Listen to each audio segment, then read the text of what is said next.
Hai teman-teman, perkenalkan nama saya Nela Haitrilisya. Geometri. Saat mendengar kata geometri, mungkin yang pertama teman-teman bayangin itu adalah segitiga, persegi, lingkaran, tabung, kubus, sebuah garis, atau sudut, atau bahkan gak ada gambarnya sama sekali. Mungkin teman-teman juga masih ada yang bingung nih tentang geometri. Apa sih itu geometri? Nah, yang perlu kita ketahui teman-teman, geometri itu merupakan ilmu yang mempelajari hubungan antara objek-objek geometri itu sendiri, seperti titik, garis, bangun, dan sudut teman-teman. Wah, mulai menarik ya bahasan geometri kita kali ini. Oh ya teman-teman, teman-teman juga harus tahu nih, kalau geometri ini memiliki 4 objek bahasan. Objek bahasan yang pertama yaitu titik. Yang kedua garis, yang ketiga itu bangun, baik itu bangun datar maupun bangun ruang, dan yang terakhir itu adalah sudut. Oke teman-teman, kita coba pelajarin satu persatu ya. Yang pertama, titik. Nah, yang perlu kita ketahui nih teman-teman, titik merupakan bagian terkecil dari objek geometri. Titik tidak memiliki ukuran tertentu, baik panjang, lebar, maupun tebal. Teman-teman juga harus tahu nih, titik biasanya disimbolkan dengan dot dan diberi nama dengan huruf kapital. Suatu titik akan menunjukkan posisi atau letak tertentu dari suatu objek. Untuk penandaannya, teman-teman bisa lihat di layar ya. Oke teman-teman, itulah pembahasan kita mengenai titik. Selanjutnya, kita beralih ke bagian yang kedua, yaitu garis. Garis merupakan himpunan atau kumpulan titik-titik yang tidak berujung.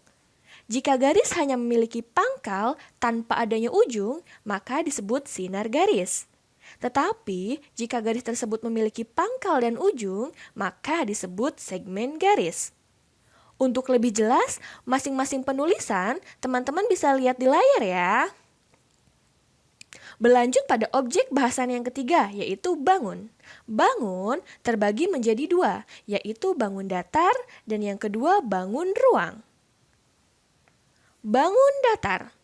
Bangun datar merupakan bangun yang memiliki 2 dimensi, karena bentuknya hanya tergambar dalam 2 sumbu. Contohnya, persegi. Selanjutnya yang kedua yaitu bangun ruang. Bangun ruang merupakan bangun yang memiliki 3 dimensi, karena bentuknya tergambar dalam 3 sumbu. Contohnya adalah kubus.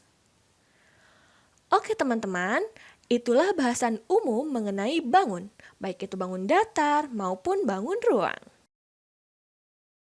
Lanjut untuk yang keempat atau yang terakhir, kita akan membahas mengenai sudut. Sudut merupakan daerah yang terbentuk dari 2 sinar garis dengan pangkal yang sama. Teman-teman juga harus tahu nih, jika suatu sudut diberi nama dengan 1 atau 3 huruf kapital, seperti gambar di layar ya teman-teman. Alat untuk mengukur besar sudut adalah busur derajat. Oh iya teman-teman, satuan sudut adalah derajat atau V radian. Setiap 1 V radian sama dengan 180 derajat. Nah, itulah pembahasan kita mengenai sudut. Oh ya, teman-teman. Tadi di awal kita sudah membahas mengenai titik. Kita juga sudah membahas mengenai garis. Terus, kita juga sudah membahas mengenai bangun, baik itu bangun datar maupun bangun ruang. Barusan juga kita sudah membahas tentang sudut. Semoga semua yang kita bahas bisa menambah wawasan kita ya teman-teman. Oke, itulah pembahasan kita tentang dasar-dasar geometri. Sampai bertemu di pembahasan selanjutnya teman-teman. Terima kasih.